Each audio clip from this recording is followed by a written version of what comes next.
This is the city's 1960 Ford F250 long bed truck in two-tone black and white. Inside, it has a matching black and white interior with a vinyl bench seat. The 3/4 ton F250 was built to be a work truck, so you won't find any of those fancy extras like insulated door panels, armrests, or a roof liner. Now that doesn't mean there aren't a few surprises, like factory AC. In 1960, only about 20% of cars had air conditioning. However, this black and white brute spent the majority of its life in a hot Arizona desert, so the added cost must have been worth it to the original owner. A V8 engine and a 4-speed manual transmission gets this fridge moving down the road. Oh, did I mention that when this body style was introduced, it earned the nickname the Fridge? Apparently, some folks thought the squared-off body and clamshell hood looked a lot like a refrigerator. Well, that seems a bit harsh. It is a treat to drive. This guy, on the other hand, is a big fan of the Fridge. Oh, yeah, it's incredible. His name is Mike Burton, and he's the Parks and Forestry Manager for Overland Park. I just love the detail that they put into the truck. Like they used a gear and a power bolt, and the F250 is an arrow. If you live, work, or play in OP, you've probably spotted this ivory classic cruising the city streets. All you can say is it's fun to drive. It's got good power, it's got good torque, I'll give you that. It's better than anything new that I've driven in a long time. Or parked at one of many city events. People go crazy for the truck. They want to stand in the bed, take their picture, their kids get in it. So how did this rare pearl make it all the way from the desert to the Kansas plains?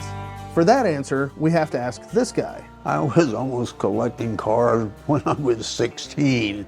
Frank Thompson is a car guy. I've always had cars. I like cars. I understand them. Thompson opened his first dealership in Overland Park in 1967. Since then, he's been a staple of the business community as well as a generous philanthropist. So when he heard the city of Overland Park was looking for a way to commemorate its 1960 incorporation, Thompson went on the hunt to find the perfect truck to donate to the city. I found this truck outside Phoenix. So I bought it and I called the city. I said, I got a truck for you.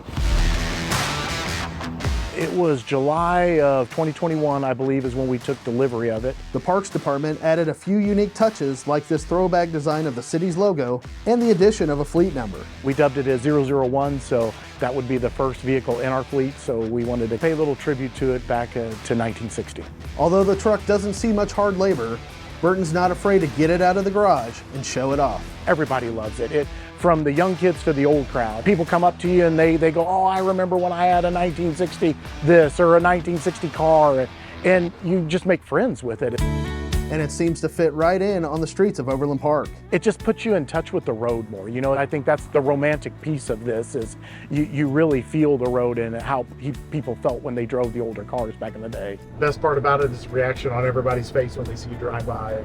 As for Thompson, you can usually find him visiting with folks downtown or walking through the park that holds a special place in his heart. Overland Park is just a great city. And when a city is good to you and you're successful, you need to give something back to that city.